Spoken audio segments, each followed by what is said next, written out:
ఒకసారైతే నా బర్త్‌డేకి హ్మ్. స్కూల్‌కెళ్ళా యూనిఫార్మ్ యేసుకొని. కొత్త బట్టలు కొనుక్కోలే ఎవరికి చాక్లెట్స్ అవి పంచుతాం గదా! ఆ! చాక్లెట్ బిస్కెట్‌లు కూడా క్లాస్‌లో ఎవరికి పంచకపోతే క్లాస్‌లో వాళ్ళందరూ ఎక్కిరించారు. ఆ! ఇలాగ బర్త్‌డేకి బట్టలు కూడా వేసుకోలేదు పాపం ఇతనికి బట్టలు కొనివ్వలేదు ఇది అది అని చెప్పి.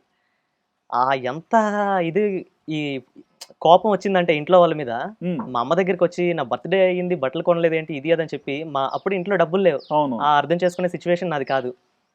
ఇంకా మా అమ్మని బట్టల షాప్‌కి తీసుకెళ్ళిపోతే మా అమ్మ చేతిలో 300 ఉన్నాయి హ్మ్. ఆ రోజు. హ్మ్. బట్టలు అక్కడ చెప్తే 1500 ఎంతో అన్నారు. ఓకే. మా అమ్మేమో కొనలేము రా రా అని నన్ను లాక్కొనొచ్చేస్తుంది. ఆ! నేను రోడ్డు మీద అందరి ముందు మా అమ్మని తిట్టేసాను. అయ్యో! ఏంటి ఇలాగ అనవసరంగా మీ కడుపులో పుట్టాను నేను.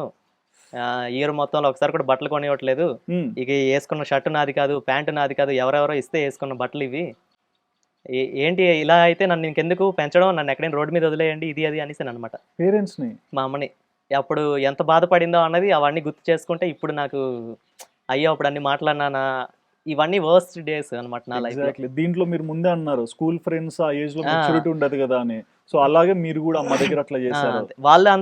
వాళ్ళంత వెక్కిరించడం వల్ల ఆ కోపమంతా నేను ఇంట్లో వాళ్ళ మీద చూపించేవాడిననమాట. ఎగ్జాక్ట్‌లీ. అంటే ఆ వయసులో ఏం తెలీదు గదా! తెలీదు ఎవరితో కదా! మాట్లాడాలి, హ్మ్. ఎవరితో ఆర్గ్యూ చేయాలో గూడా తెలీదు. అందరూ కొత్త కొత్త బట్టలవి యేసుకొని తిరుగుతారు. హ్మ్. నేనొక్కడినే ఇదిగా ఉండేవాడిని.